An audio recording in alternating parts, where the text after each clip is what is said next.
Hey guys, Jim here. I'm just giving a small video for some miscellaneous boutique label Blu-rays. I'm not going to go too much in depth on these. If you have any questions about any of these, feel free to let me know in the comment section, and please like and subscribe if you like what you see. And with that, we're going to get into this real quick. From Blue Underground, we have Dead and Buried. This is a really weird, cool 80s movie, horror movie, written by Dan O'Bannon and directed by Gary Sherman, and it's a really cool movie. Next, from Code Red, we have Blue Monkey, aka Insect.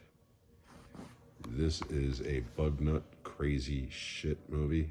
I don't know how else to describe it other than that. It is just bug nuts crazy. It's a throwback to those old monster movies from the 50s and 60s, and it's a lot of fun, but it's definitely a B movie. Next, from Dark Sky, we have Magic. Anthony Hopkins is like a ventriloquist with a split personality, and he channels his dark side into his dummy. And Anne Margaret and Burgess Meredith are also in this, and quite frankly, this was one of those movies as a kid that just kind of freaked me out, and I've never liked ventriloquist dummies ever since. Even Jeff Dunham, I don't like him.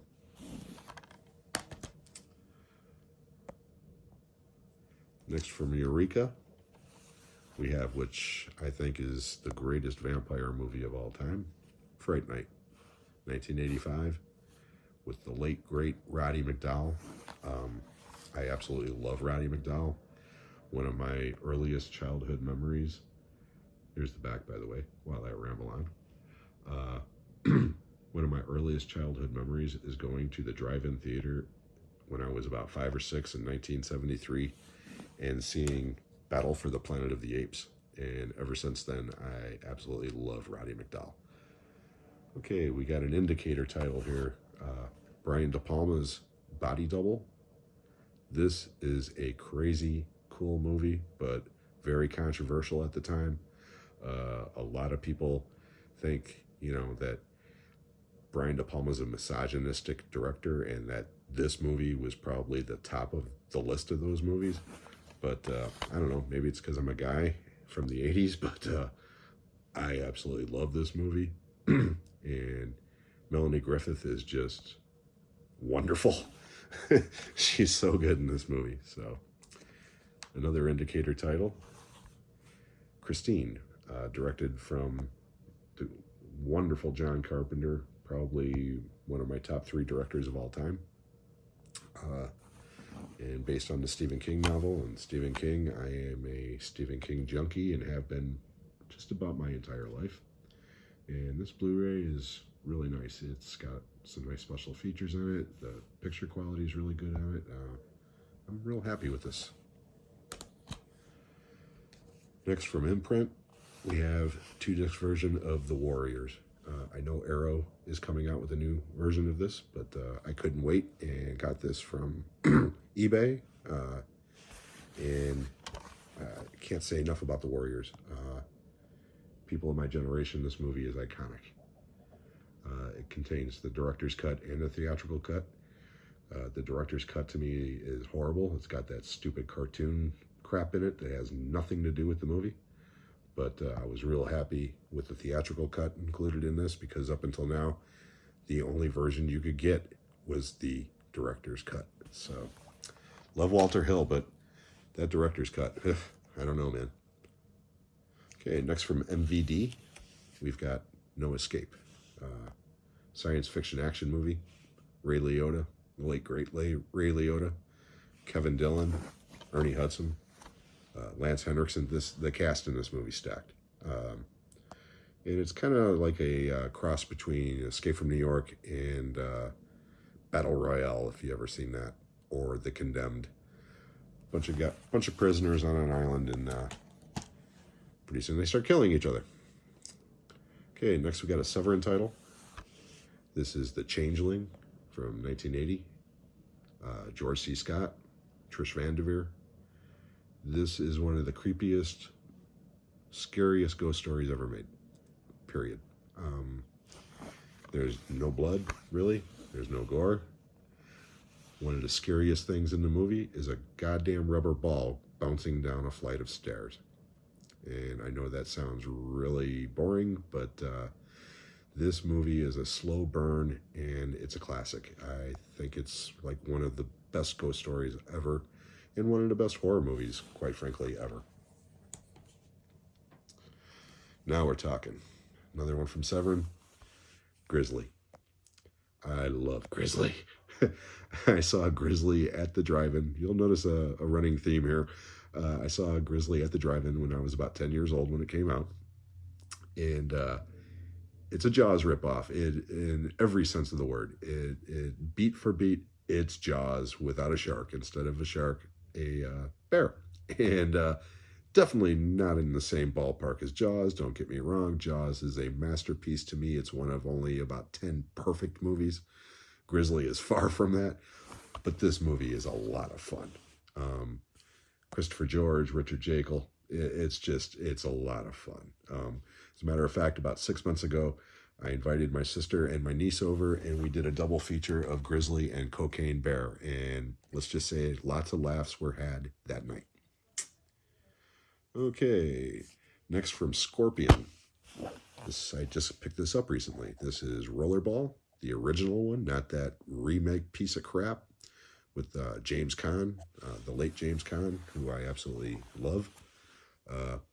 This movie is really weird, and it's really slow, but it's really cool. It's one of those movies that I remember seeing on cable when I was a kid. And yeah, I just rewatched it last week, and I really enjoyed it. Okay, here comes some trash for you, but I'm an 80s kid, so deal with it. From Synapse Films, we have Hot Dog, the movie. Basically, it's a TNA comedy from the 80s, sex comedy from the 80s, with Shannon Tweed and David Naughton from American Werewolf in London. And you know what? It's not politically correct, but it's a lot of fun.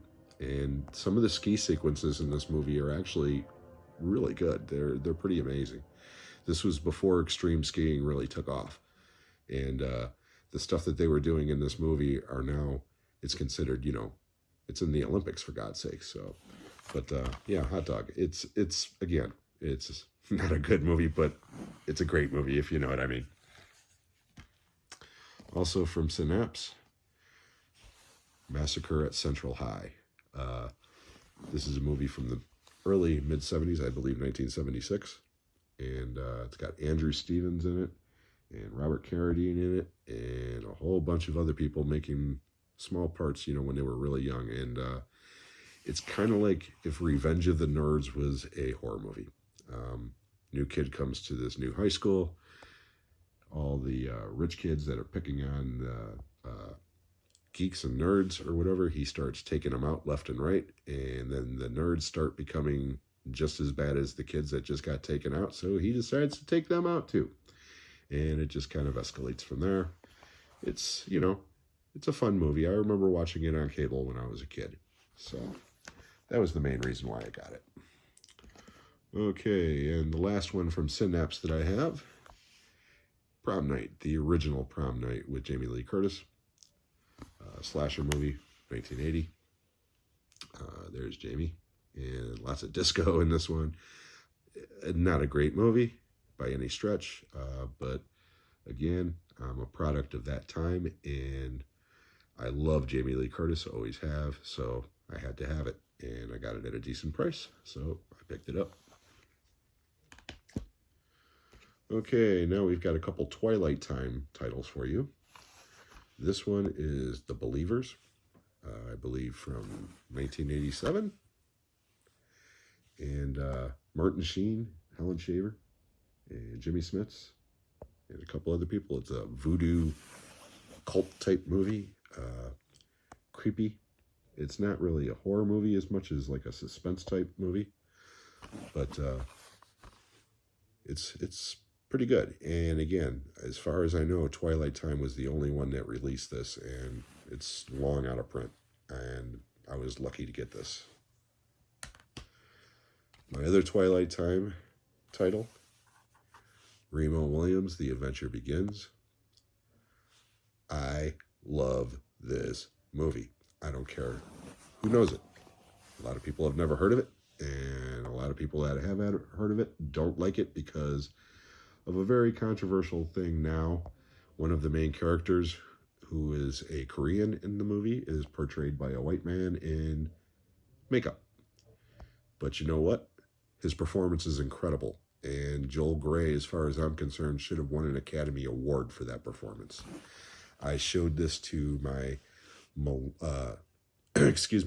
my Gen Z stepson and his girlfriend, and didn't tell them anything about it, and they watched it and loved it. And then when I told them that the Korean guy was in fact the father of Jennifer Grey from Dirty Dancing, they about shit themselves.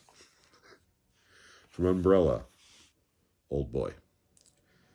Old Boy is, quite frankly, a masterpiece. It's one of the best movies from the last 20 years. If you haven't seen Old Boy, I would immediately recommend it, but, you know, that's only if you have a strong stomach, because it's brutal. And there are scenes of this movie that are hard to watch.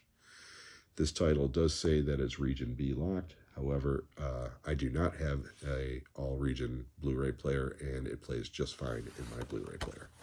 So if you see this anywhere, really pick it up. Old Boy's just a masterpiece. My other Umbrella title is Road Games. Again, Jamie Lee Curtis, Stacy Keach, who I have loved since I was a kid, but this is his best performance, period. He is phenomenal in this movie. It's also directed by Richard Franklin, who directed the excellent Psycho 2, which I think is one of the best sequels ever. And you can see the Hitchcockian homages in this movie. You could tell this guy loved Hitchcock. And again, it's a slow burn, but it's a great movie. And Stacy Keach, like I said, I can't say enough about his performance. He is phenomenal. So that's Road Games. And finally, my last one, certainly not least, but Vinegar Syndrome. I only have one Vinegar Syndrome title, and it is Fade to Black. Again, 1980. A lot of these early 80s movies, but, you know, again, that's what was out at the time. And Dennis Christopher and a very young Mickey Rourke in this.